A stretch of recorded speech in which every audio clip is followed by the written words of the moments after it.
This video has been made possible by Skillshare, a country that has geological jewels and culture.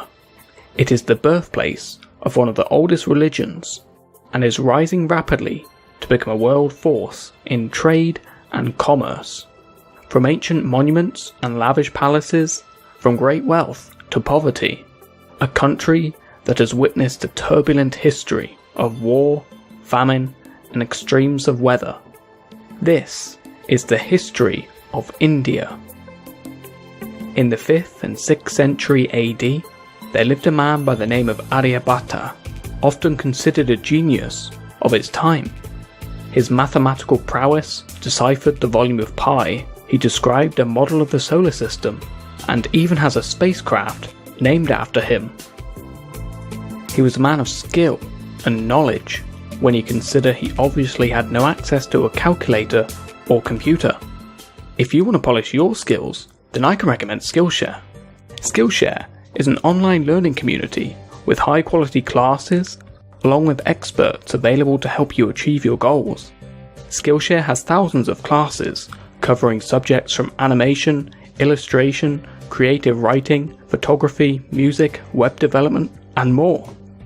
A question I'm often asked is how I animate these videos. I use a mixture of Adobe After Effects, Illustrator and Photoshop, but these take skill to master. Skillshare gives you the opportunity to learn these skills, and many more. I recently viewed a few classes for character animation and motion graphics. Kurzgesagt and Polymatter are just two examples of some amazing motion graphic classes. Their premium gives unlimited access to quality coaching and is more affordable than many other learning platforms. Because Skillshare is kindly sponsoring this video, you can sign up with the link in the description or the pinned comment below to get 2 months absolutely free. In the region surrounding the Indus Valley River, a civilization emerged. The Indus Valley, otherwise known as the Harappa civilization. Archaeologists have discovered over 1,500 sites, the largest cities being Mohenjo-daro and Harappa. These cities had urban planning, elaborate baked brick buildings, and sanitation systems.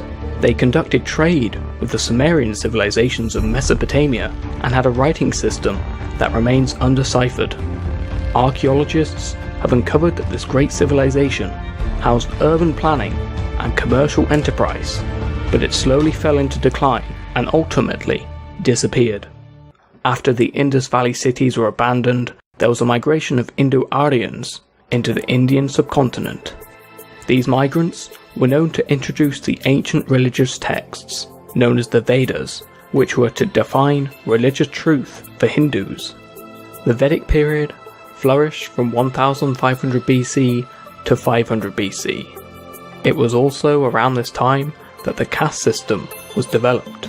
The caste system, which was a class system determined by birth, created a hierarchy of Brahmins or priests, Kshatriyas or warriors and kings. Next came the Vaisyas, or skilled workers and merchants, and then finally the Sudras, or labourers, farmers and unskilled workers. Towards the end of this period, the Aryans spread from the Punjab region to the Ganges River, where several kingdoms formed. The Nanda Empire subjugated the surrounding kingdoms, but would soon be overthrown by Chandragupta. After his conquests, Chandragupta encountered Seleucus, a general of Alexander the Great, who had established an empire for himself. A peace treaty was signed, with intermarriage between the royal families and a gift of 500 elephants. Chandragupta's grandson, Ashoka, expanded the Mauryan Empire and waged a great war against the state of Kalinga, killing 100,000 soldiers on both sides. Following his conquest, Ashoka became a devout follower of the Buddha's teachings. For the rest of his 36-year reign, Ashoka took a vow of non-violence and spread Buddhism throughout his realm. However, 50 years after his death, the subcontinent fractured into multiple kingdoms once more. Meanwhile, the south of India was controlled by the Tamil kings, who reigned over 3 states, Disagreements were rife, and war was frequently waged against each other, but they excelled in trade.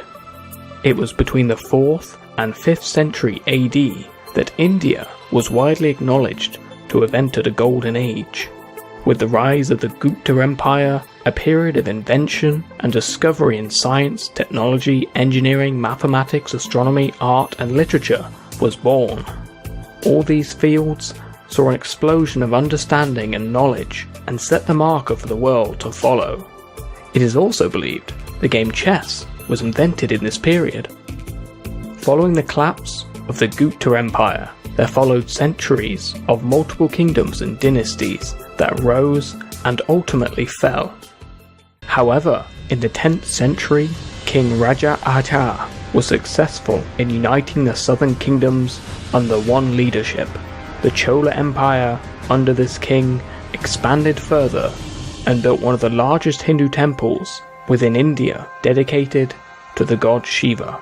This empire, with a centralized government, created unique architecture and boasted naval skills that spread their influence throughout Southeast Asia. It was in the 11th century that the Ghaznavids of Turkic Mamluk origin overran the North Indian plains, using swift horse cavalry and vast armies united by ethnicity and religion. Eventually, the Muslim army broke up and led to the establishment of the Islamic Delhi Sultanate. It was the beginning of an Indo-Muslim fusion of cultures. The Sultanate was to control much of northern India and would make incursions into South India, and they successfully repelled the Mongol invasions. However, internal instability and Hindu reconquest resulted in the decline of the Sultanate, and new Muslim sultanates splintered from the empire. India and the Roman Empire had liaised with each other since as early as 30 BC. This connection was mainly through merchants and trade. However, with the collapse of the Roman Empire, contact between India and Europe was all but lost. During the 15th century, Portugal, dedicated to shipbuilding and exploration, sent explorers to sail down the coast of Africa. Vasco da Gama subsequently discovered a new sea route to India. He met with the Zumarin of Calicut, who granted permission to trade. Following successful trade expeditions, the Portuguese soon set up trading posts in Goa, Calicut, Colombo, Cochin, Bombay, and many more, largely through conquest and diplomacy. As trading posts and forts expanded, disagreements were rife between the Portuguese and their Muslim rivals. The Mughals, who were an Islamic empire, had successfully campaigned to dominate India. Muhammad Babur was the founder of the Mughal Empire and was himself a descendant of Emperor Timur and Genghis Khan. His grandson, Akbar the Great, endeavoured to establish a good relation with all religious groups throughout his empire and withdrew the jizya tax for non-Muslims. Under Akbar's rule, the empire tripled in size and wealth. Libraries and schools were built across the empire for both Muslims and Hindus. He appreciated the arts and culture and cultivated them throughout his empire, ushering in the Mughal style of architecture, which combined elements of Islamic, Persian, and Hindu design. The reign of Shah Jahan was the golden age of Mughal architecture. Perhaps the most profound and lasting monument was the Taj Mahal, which still attracts millions of tourists every year.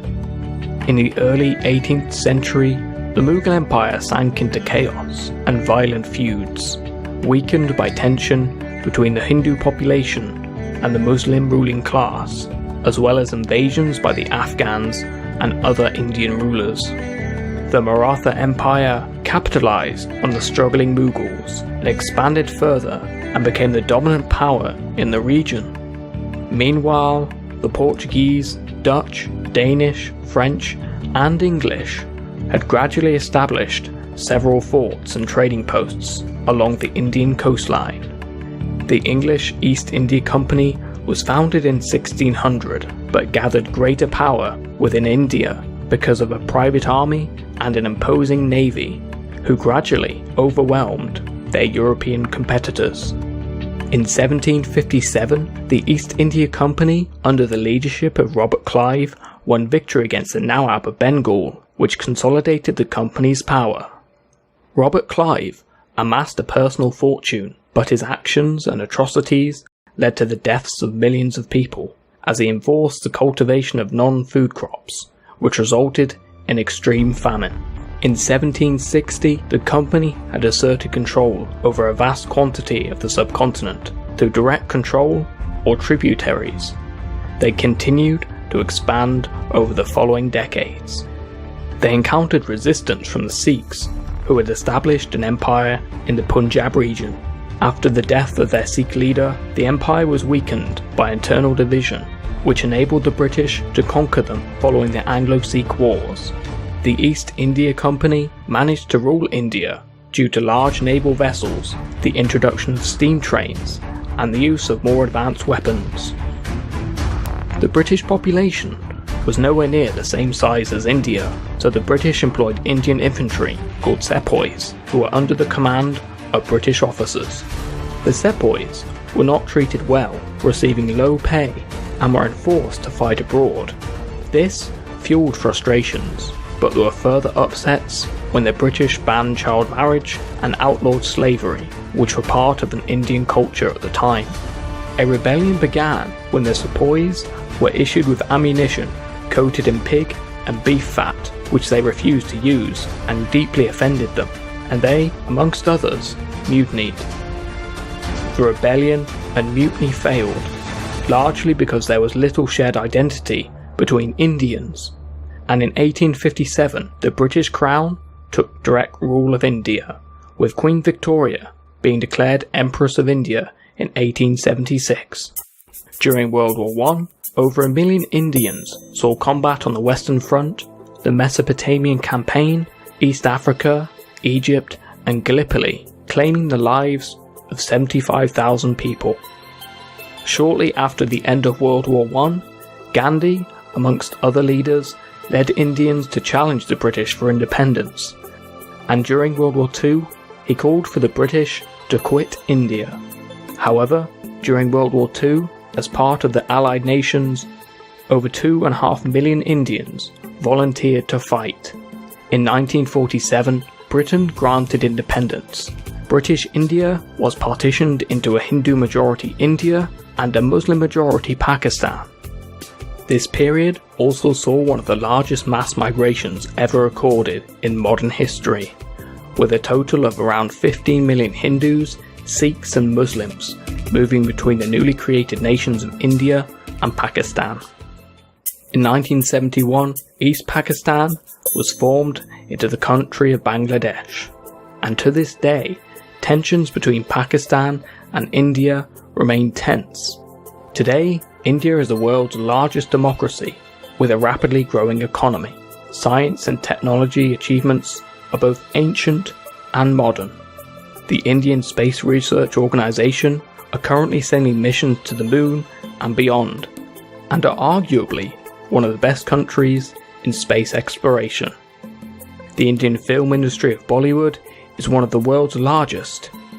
Cricket has long been a passion for many Indians. India is also the birthplace of Hinduism, and many follow its practices throughout the world. India today and throughout history has a varied past. It is the 7th largest country by area and the 2nd largest country by population. It cannot be denied that India today has much to offer the world in the decades to come. I hope you have enjoyed this episode, and thank you for watching. Remember to like, subscribe, ring the bell notification, and see you next time.